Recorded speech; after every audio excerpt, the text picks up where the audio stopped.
মিছিল দেওয়ার শিক্ষা ইসলামের, এটা গণতান্ত্রিক নীতিমালা। মিছিল আমরা যে দেই হুটহাট করে কিছু হইলেই মিছিল নিয়ে রাস্তায় বেরিয়ে পড়ি, এটা কোন ইসলাম শিখাইছে রে ভাই?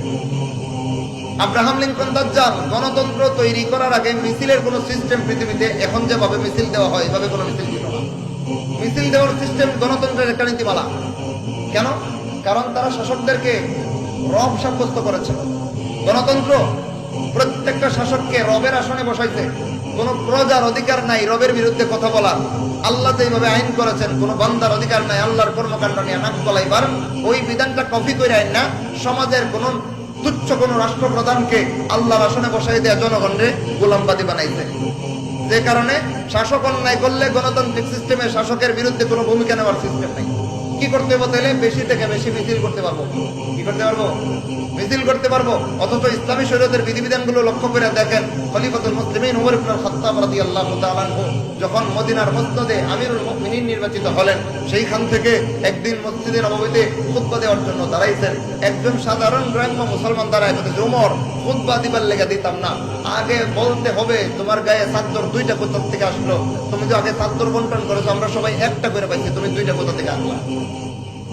এটা শাসক যদি অন্যায় করে, ইসলামী বিধিমালায় জনগণ কিছু বলার অধিকার রাখে কি রাখে না? তাও কারো মাধ্যমে বায়ের মাধ্যম দইরা ডাইরেক্ট সরাসরি মুখোমুখি দাঁড়ায় বলতেছে ওমর খুতবা দিবার লেগে দিতাম। এখন অনেকে বলবেন এত বেয়াদব।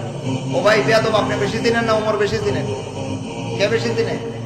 ওমর বেশি দিনেন। তাইলে ওমর তাকে বেয়াদব সাব্যস্ত করে আচ্ছা মতো শাস্তি দেওয়ার কথা ছিল, কিন্তু না, ওমর রাদিয়াল্লাহু তাআলা তাকে বেয়াদব বলেন নাই, বরং বলতেছেন আলহামদুলিল্লাহ, যেই রাজত্বে এইরকম সচেতন প্রজা থাকে সেই রাজত্বে কোনো রাজা যে কোনো ভাবে জনগণের টাকা মাইরা খাইবার সুযোগ পাইবে না ইনশাআল্লাহ। তাইলে নিন্দা করলেন না প্রশংসা? প্রশংসা করতেন, কিন্তু প্রশংসা করে বলছেন হে আল্লাহর বান্দা, তুমি যেটা ধরেছো সঠিক ধরেছো। কোন শাসক যদি এইরকম কোন বেইনসাফি করে তোমরা অবশ্যই পাকড়াও করবা। তবে হ্যাঁ, আমি কেন দুইটা চাদর করেছি এটার জবাব আমি দেব না, আমার ছেলে আব্দুল্লাহ দেবে। তখন আব্দুল্লাহ ইবনে ওমর রাদিয়াল্লাহু তাআলা আনহুমা ওই ওমর রাদিয়াল্লাহু তাআলার জায়গায় আসলেন। আয়েশা বললেন আব্বুর আগের চাদরটা ছিঁড়ে গেছে, যে কারণে একটা চাদর মাথায় দেওয়ার জন্য গায়ে দেওয়ার জন্য দিয়েছি, আর একটা মাথায় দেওয়ার জন্য দিয়েছি। আমার চাদরটা আব্বাকে দিয়েছি, একটা আব্বার আর একটা আমার, এসব মিলতে নেই। কিন্তু এখানে দেখেন, ইসলামী রাষ্ট্রীয় বিধিমালায় রাষ্ট্রপ্রধান যদি অন্যায় জড়িত হয়, বেইনসাফিমূলক কর্মকাণ্ডে জড়িত হয়, প্রতিবাদ করার, শাসকের সরাসরি কিছু বলার অনুমোদন ইসলাম দেয় কি দেয় না? এটা হচ্ছে আল্লাহর বান্দা, শাসকও আল্লাহর বান্দা, শাসিতরাও আল্লাহর বান্দা, দিন শেষে সবাই আল্লাহর গোলাম। এই কারণে আল্লাহ রাব্বুল আলামিন শাসকদেরকে শাসকের আসনে থাকা অবস্থায় খুদার মর্যাদায় দাবি করতে শিখান নাই, বরং আল্লাহ রাব্বুল আলামিন ইসলামে শিক্ষা দিয়েছেন যে শাসক হবে আর যারা অনুগত হবে তারা সবাই আল্লাহর বান্দা, সবাই ভাই ভাই। অন্যায় করলে অবশ্যই ধরবে, কিন্তু গণতান্ত্রিক কুফরি নীতিমালা এই সিস্টেমটাকে বলবৎ রাখে নাই, বরং শাসকদেরকে খুদা বানাইছে, প্রজাদেরকে গোলাম বানাইছে। বানায়া শাসকরা যত রকমের অন্যায় যেমনি মজা করবে, প্রজাদের বাধা দেওয়ার কোনো অধিকার নাই। বেশি থেকে বেশি মিছিল করে জানান দিতে পারবে, আপনি এটা আমরা পছন্দ করলাম না।